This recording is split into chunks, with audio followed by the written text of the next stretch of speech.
നമ്മൾ പച്ചക്കടിക്കുമ്പോൾ എപ്പോഴും എന്ത് ചെയ്യുക, ഈ വെക്കാതെ നമ്മൾ ചെമ്പ് ലെവലാക്കി കയറ്റി വെക്കുക. ഇതിപ്പോൾ ഏകദേശം 3 കിലോ ഉള്ളിയുണ്ട്, ഏകദേശം 1.5 തക്കാളി കേട്ടോ, ഒരു 150 ഗ്രാം വെളുത്തുള്ളി, 150 ഇഞ്ചി, പച്ചമുളക് ഏകദേശം 200 മേലെ ഉണ്ടാവും. കല്ലുപ്പിട്ടോ. ഇറച്ചിയിലേക്ക് എപ്പോഴും മല്ലിപ്പൊടി കുറച്ചുകൂടി നല്ലതാണ്. ആവശ്യത്തിന് മഞ്ഞപ്പൊടി, 1 സ്പൂൺ കാശ്മീർ ചില്ലി കേട്ടോ, കുറച്ചുള്ളൂ, കൂടുതലില്ല. നമ്മൾ ഉപയോഗിക്കാൻ പോകുന്നത് ബിരിയാണി മസാല. നമ്മൾ ഉപയോഗിക്കുന്നത് സമ്മതി ബിരിയാണി മസാല. കൈ കൊടുക്കുമ്പോൾ ഏകദേശം 1.5 പാക്കറ്റ്, നമുക്ക് 5-6 ചെറുനാരങ്ങ. ഇനി എല്ലാം കൂടി നന്നായിട്ട് മിക്സ് ചെയ്തെടുക്കുക. മല്ലിച്ചപ്പ്, പുതിന, കരിവേപ്പില കേട്ടോ. അടുപ്പിൽ തീ കൊടുക്കുക. മസാലയും ചിക്കൻ ഏകദേശം കുഴച്ച് വെച്ചിട്ടുണ്ട്. നമുക്ക് ഇനി കുറച്ച് ഓയിൽ മേലെ കൊടുക്കാം. നമുക്ക് ഇത്ര കനത്തിൽ നമ്മളിത് പാടുള്ളൂ. പിന്നെ വെക്കുന്ന സമയത്ത് ചെമ്പ് കനല ചെമ്പ് വെക്കാൻ പാടുള്ളൂ.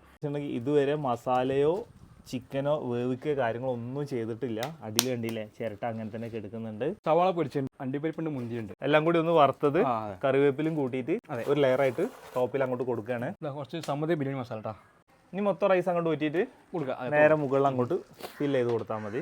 നജീബേ, ഇപ്പൊ നിങ്ങളുടെ സർവീസ് എങ്ങനെയാണ്? അതായത് ഈ കോഴിക്കോട് സ്റ്റൈല് ദം ബിരിയാണി നമ്മൾ പ്രേക്ഷകർക്കൊക്കെ ഇപ്പോൾ ഓർഡർ ചെയ്യണമെന്നുണ്ടെങ്കിൽ നിങ്ങൾ കാറ്ററിംഗ് സർവീസ് ഇപ്പൊ എങ്ങനെയാണ് എവിടെയൊക്കെ ഉള്ളത്? നമുക്ക് കേരളത്തിൽ എവിടെ വേണമെങ്കിൽ വന്ന് ചെയ്തു തരും. പിന്നെ കാറ്ററിംഗ് ഓൾറെഡി നമുക്ക് എന്ന് വെച്ചാൽ ഇപ്പോൾ ഈ ഓർഡർ പോകുന്നത് കോട്ടക്കലേക്കുള്ളതാണ്. പരിസ്ഥിതി എവിടെ ഉണ്ട് നമ്മൾ എന്ത് ചെയ്യുക, ഓർഡർ കാറ്ററിംഗ് കൊടുക്കും. ഏത് നമ്പറിൽ കോൺടാക്ട് ചെയ്താൽ മതി.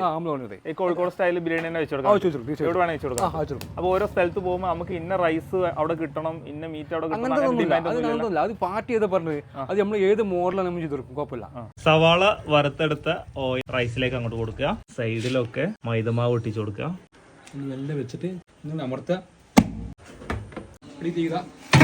താമര വിരുന്ന് വരണ ഒട്ടത്തിൽ കത്തി വരും. ആ ചിരട്ട കത്തി തീരുമ്പോഴത്തേക്കും സാധനം സെറ്റ് ആവും ചെയ്യും. പിന്നെ ഓവറായിട്ട് കണ്ണിൽ തീ വരാൻ പാടില്ല, കാരണം പെട്ടെന്ന് ഉടഞ്ഞു പോകും. ലഗോണൊക്കെ ടെമ്പറ കത്തിയ കുഴപ്പമില്ല.